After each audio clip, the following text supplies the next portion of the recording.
Today's video will be short and sweet. I was occupied with some home-related work that required my attention.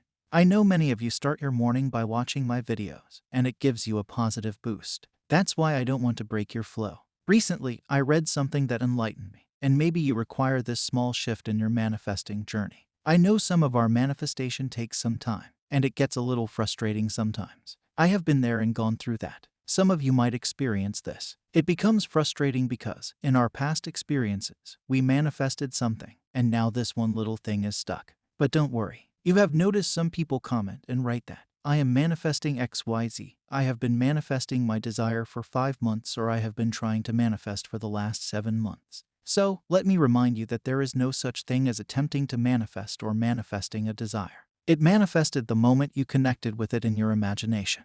Generally, it takes time to witness it in your reality. But when you say that I have been trying to manifest it for 7 months, the inner reality changes again, and it again conforms to your statement.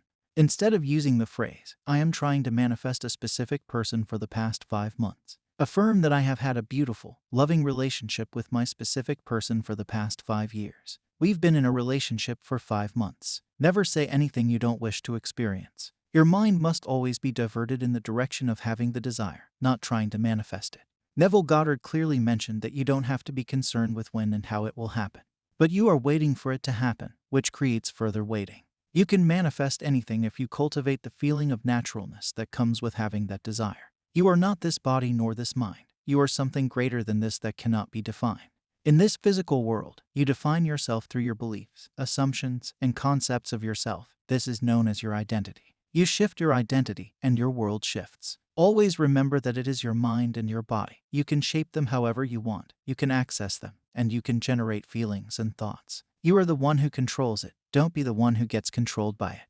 You give it commands. Stop acting as if I can't do it. It's impossible. I can't live with the feeling of the wish being fulfilled. You can do anything you wish to do. You can change your thoughts and your feelings. This world is your individual experience that you create. The fear exists in your mind, and the calmness also exists there. You get to choose which one you want to try. If you notice, you will know that your conscious mind is always thinking about the future or the past. Your conscious mind is your monkey mind, making unnecessary movements that only you can control. Since this part of your mind is impressing the subconscious mind, it is very important to always think in terms of the present.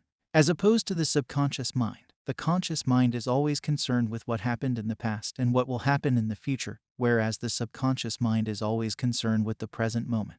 The eternal now is the moment that every spiritual guru talks about. The subconscious mind is always in the present. You can be in the present moment by meditating. But since every one of you is concerned with your manifestation, thinking as if your desire is already manifested is the only thing required of you. You all are living in a world of thought, and your thoughts are creating your experiences. Your life quality is dependent on your thought patterns. The richer your thoughts are, the richer your life's experiences are. You have been basically living on autopilot for months and years. To change this, you only have to change the way you look at things. Just for one day, if you stay focused on the feeling that the desire you want already exists in your reality, I am sure you will notice the difference. Whenever you are engaged in an activity and encounter a feeling that feels unpleasant, just stop the work right there and observe your thought pattern.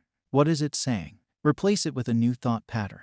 Then continue with your activity. Your statements have had an impact on your life. Stop saying, I have been waiting for my desire or I want my desire. Instead, claim, I already have my desire. As Neville Goddard said in his book, The Power of Awareness, the present moment is all important, for it is only in the present moment that our assumptions can be controlled. If you want to use the law of assumption wisely, the future must become present in your mind.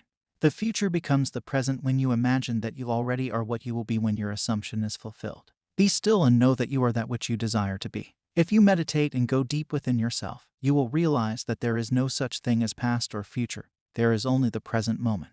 The future is in your mind, the past is in your mind, but the present only exists. All the spiritual seekers are trying to become still and experience the present moment.